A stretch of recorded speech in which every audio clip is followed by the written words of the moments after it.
Want to know what really keeps retirees poor? It's not inflation. It's these 5 deceptively expensive decisions. They're not obvious mistakes. In fact, they're often considered smart moves. They might be status symbols or comfort upgrades or even investments.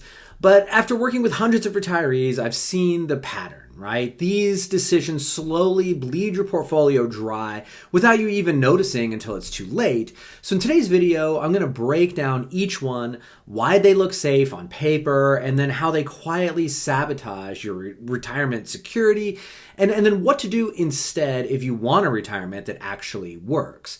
So let's get right into the video. So let's start with one of the most expensive habits I see, and that's buying expensive cars and then doing it over and over again. If you buy a $100,000 luxury car every 5 years after taxes and maintenance and depreciation, and then compare that to someone who buys a $35,000, let's say Toyota or Honda, it's something that has pretty low maintenance, fairly reliable, but not flashy at all. The difference is staggering, guys. So I've put this worksheet up here. I love to show this to my son, to show him, in general, why a lot of people stay poor, right? And a lot of the financial gurus like Susie Orman and people like that, they love to beat people up about, buying a latte every morning or, avocado toast and stuff like that. But, in my mind, it's the big decisions like this that really keep people poor. And so you can see from the workbook that I've prepared here, if we compare buying a $100,000 car every 5 years versus a $35,000 one, and then you trade it in, so there's a trade-in value and so on. But remember, guys, the luxury cars, they depreciate the most, right? And so you take a huge hit up front. And then what people often don't think about is the opportunity cost of what they could have done with the money had they just invested the excess. So that's what we really want to account for here. And so I assumed, look, okay, if you instead took the money you would have spent on a luxury car and invested that and just bought a reasonable 35 grand car every 5 years and earned 7% on that excess money, that would have added up to $1.4 million over time, right? I mean, that's a staggering amount of money. And then even if you adjust for inflation, that's like 680 grand. And so I like to think of this in terms of what kind of purchasing power would that give me in terms of how much extra income I could get from that. And if you think about, how annuities pay out and so on, that's a great rule of thumb. And so in those terms, guys, that's 50 grand extra per year of retirement income that you could have if you just do one simple thing and decide, okay, I'm going to buy a reasonable car and invest the excess instead of buying luxury cars, right?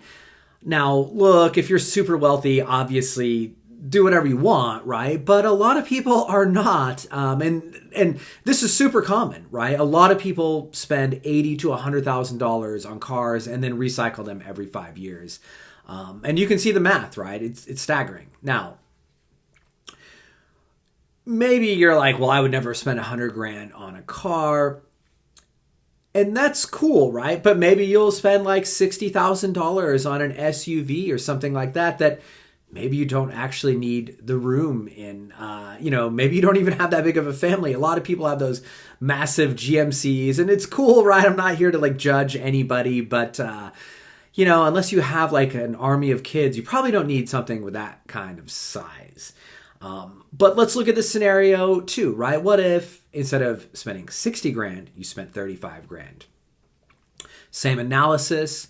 I mean, this still ends up being hundreds of thousands of dollars and about $20,000 a year in potential retirement income. Now, I think the place where it gets the most interesting in the analysis is, instead of comparing a 60 grand car and a 35 grand car, maybe you do want to buy a $60,000 car, right? I get it. I mean, look, My dad, he buys trucks, like he's into hunting and fishing, all that stuff, and he needs one. And trucks are super expensive nowadays, and it's hard to really even spend less than 60 grand. But I think the key then is keeping it for a much longer time, right? So here in this comparison, you can see, okay, what if instead of replacing it every 5 years, I replaced it every 12 years instead?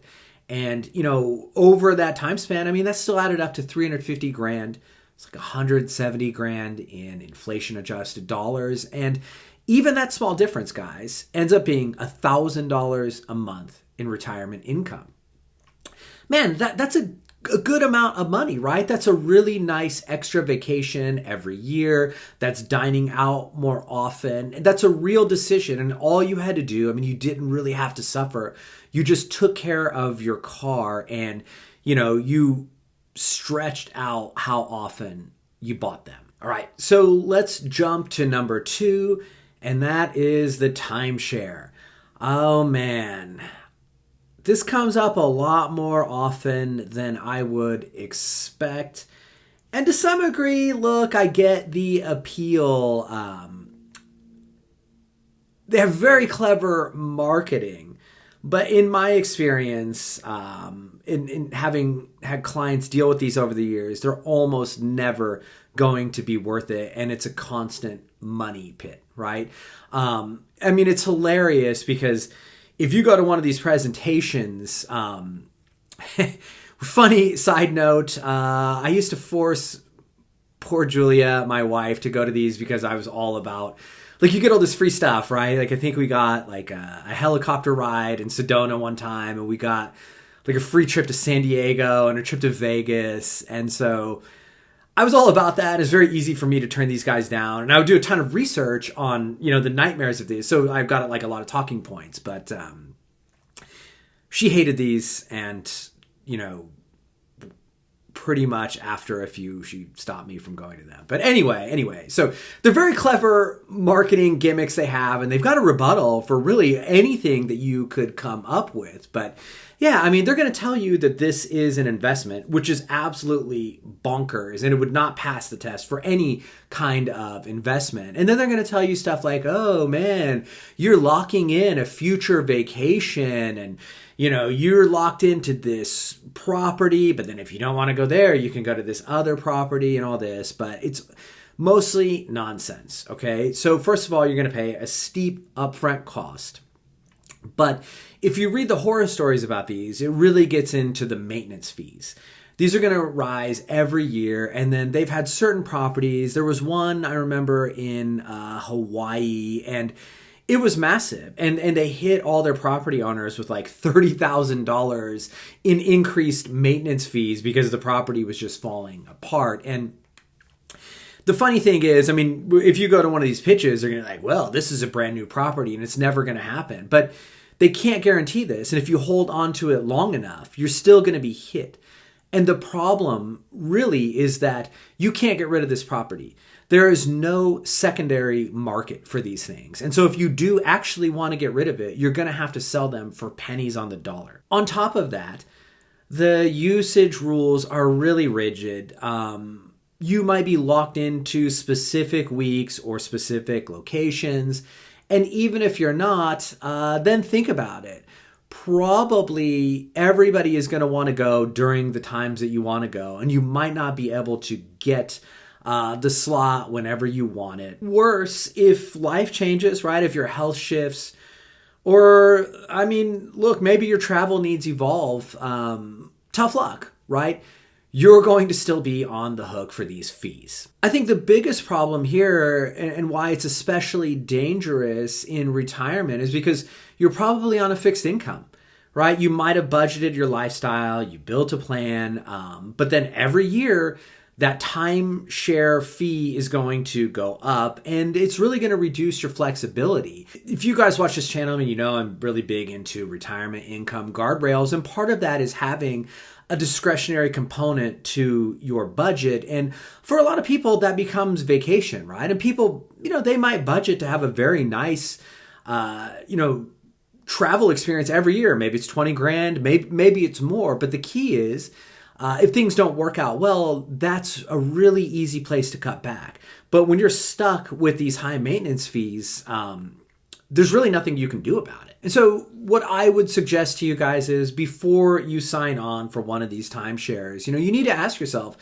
do you want flexibility and freedom, or just possibly a lifetime of continuous hassle, unexpected fees, and an investment asset that you can't get rid of? All right, we move on to number 3, and that is luxury collectibles. I think you often see luxury collectibles billed as fun investments, right? It's a thing that you can enjoy now and then cash in on later. But I think in reality, they're often pretty poor financial decisions. And one big issue I have with these is that, people might look at prices going up over time, and it's easy to be like, well, 20 years ago, this was worth X, and now it's worth Y, and it's gone up a lot. But what they don't really factor in is the maintenance costs of a lot of these collectibles over time. Also, they didn't factor in there's just natural inflation, and they don't think about the opportunity cost of many of these, where if they had just invested their money, small index fund or something like that, it probably would have grown far more. So we'll go over a few examples here for you guys. One that I love, man, I have a friend, he's just so into Rolexes. So, let's pick on Rolex here for a minute. Here's this article in the Wall Street Journal not long ago, and it was talking about the entire market for Rolexes just completely collapsed. And so the Rolex Daytona, which is a pretty famous edition, that collapsed by 35 grand in just 3 months. They were forced to cut prices and reduce inventory because the whole market tanked, right? And there were plenty of other watches that tanked just like that. So this is no sure bet at all. Another collectible or luxury collectible I like to pick on is diamonds, right? They're always pitched as this timeless, universally valuable asset, right? Here's an article by The Guardian where it showed that in 2 years, diamond prices fell by 26%. And I think you guys get it, right? You've got oversupply. There can be weak demand sometimes. And with lab-grown alternatives, it's really kind of upended the market for diamonds. And so what happened is, you had this kind of store of value that turned out to be just another overpriced luxury. Then we go on to another one of my favorites. It's vintage cars. God, there's a lot of examples of this one too. And look, guys, I get it. I know that sometimes these go up in value. You don't need to go into the comments and tell me about how much you've made on these. I understand that, you could make money. But a lot of people, there was a Ferrari boom in the 1980s. And then when the bubble popped, right, collectors were completely wiped out. More recently, here's this article by Haggerty about, prices dropping back to pre-pandemic levels.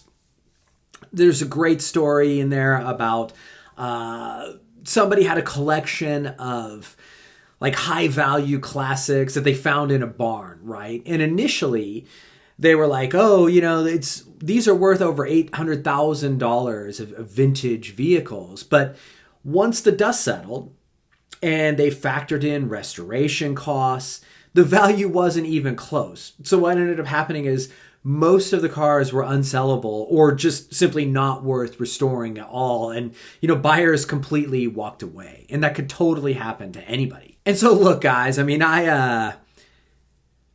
know that some of you are way into this, and I'm not here to judge.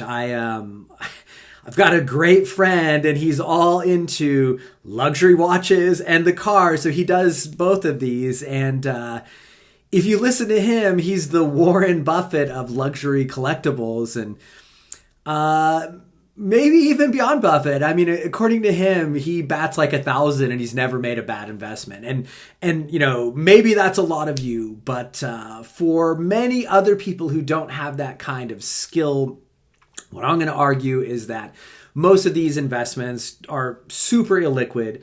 They're expensive to maintain and they're hard to value. And when the market crashes for these, which is usually during a downturn, so it's the worst possible time, you're probably not even going to be able to sell them. And so look, it's cool. If you like watches or if you like cars, factor that into your retirement plan as a hobby, but don't call them a retirement plan. And these definitely aren't, assets that should really be, part of a sound retirement plan. They're more just hobbies. All right. So now that you understand these retirement wealth destroyers, fill out the questionnaire in the description below, and I'll send you a video analyzing your specific situation, and I'll show you how to build your retirement dream plan. But now back to the video. So we go to number 4, and that's the oversized house. A lot of retirees think, well, at least I got my house paid off. And that's great. Until that house becomes more of a burden than a benefit. And what I think happens is most people don't realize that having a large home in retirement isn't just a big asset. It's like a permanent to-do list, but with a price tag. And so you got to think, guys, right? The bigger the house, the bigger the maintenance costs. You've got roof replacements, landscaping, HVAC systems, appliances. All this stuff scales up. Every square foot is going to be another thing to repair, clean, heat, and cool. And then I would say don't forget about the hidden escalators, right? You've got property taxes. For almost everybody, they go up every single year. Insurance, utilities. So even if your mortgage is gone, those costs are going to keep on rising. And, it's especially painful if you're living on a fixed income. Then you got the physical burden, right? If you have a multi-level home, maybe that made sense when you had kids and everything and you needed more space. But, now as you age, you might have a bad back, you might have bad knees. And then you got to think about cleaning large spaces, managing a yard, and dealing with snow and leaves and all of that. And it's only going to get harder and not easier. And then plus, even when your home does have value, the equity is illiquid for the most part, right? And it's not wealth that you can just easily tap without downsizing. Maybe you can get a HELOC and so on. But none of these are like quick or painless in retirement. And so what I always advocate for is what you call right sizing. And so that means moving to a home that better matches your retirement goals. It's such a powerful move. It gives you financial breathing room and lifestyle freedom. You're going to have a smaller house, smaller bills, less stress, and more time to enjoy the retirement that you worked for. All right, and then let's move on to number 5, and that is the lifestyle business.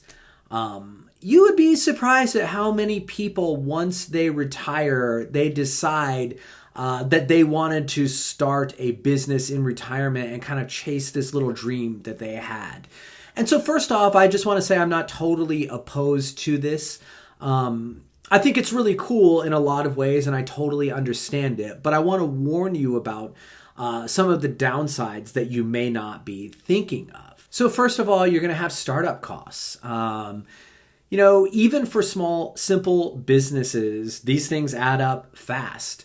You've got equipment, software, licenses, legal fees. And then, every month you've got these subscriptions, right?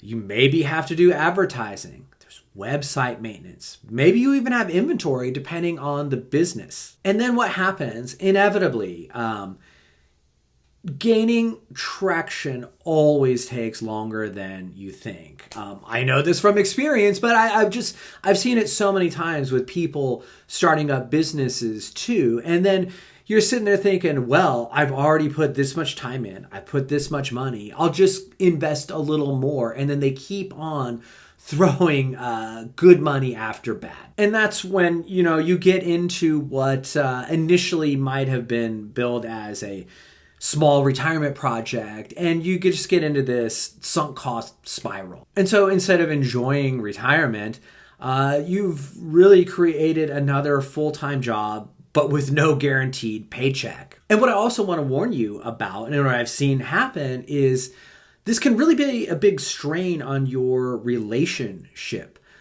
because you keep throwing money into this venture and you might be really stressed out.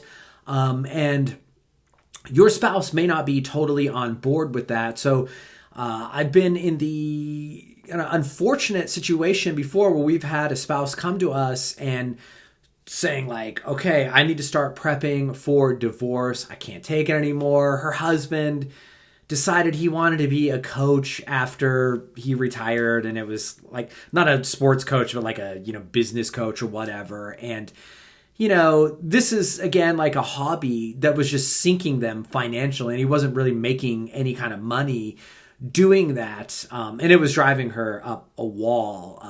Luckily, like, he came off that. But I mean, my point is, given the situation, you need to factor that in as well. So be very careful about making the decision to start a business once you've retired. Now, the good news is, guys, all of these mistakes are avoidable, right? You don't need to overhaul your entire lifestyle. And I think, you can just make a few strategic shifts that are going to protect your time and your income and your future flexibility.